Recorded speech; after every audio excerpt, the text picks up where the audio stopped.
Hi everyone. In this video, we are going to see about the JSON documentation that will be used for write access in AWS policies. So this will be for your S3 buckets. So it's for S3 buckets for giving the write access in the objects of the S3 buckets. So we're going to see about it. So this version is a default version.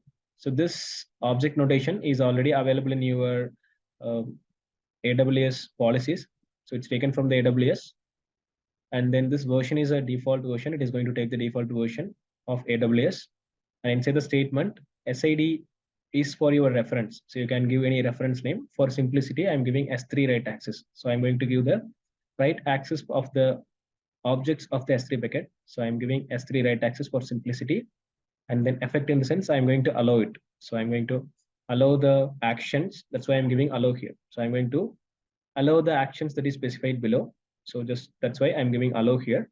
And then S3 colon put bucket. So this put bucket is for so inserting or adding any objects, So it will be images or videos or text kind of document, anything. So adding any object into the S3 bucket, buckets. For this, we are going to use this put object. So we are going to put some objects into the S3 bucket and then delete object. So if you want to delete something, for deleting the objects in the S3 bucket. For deleting the objects in the S3 bucket, it will be anything like images or text kind of data or videos, anything. For deleting access, you have to give this S3 colon delete object. And then list object is used to list the contents in the S3 buckets. It is used to list the contents in the S3 buckets. In your S3 buckets, you have multiple contents or multiple objects there. You can able to list it with the help of this access. So the actions are given, and after that you have to give the resource. Resource means you have to copy the S3 buckets ARN. So I am giving resource, and after that ARN colon AWS S3, and you have to give your bucket name here and as well as here.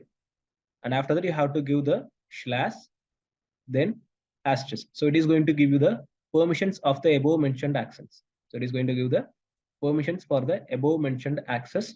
So once these alterations are done, you can create the policy. So after it is created, if you are attaching some people, any separate users or group of users to this policy, they can able to do the write access. They have the write access, so they can able to write the objects in the S3 bucket. So thank you, everyone.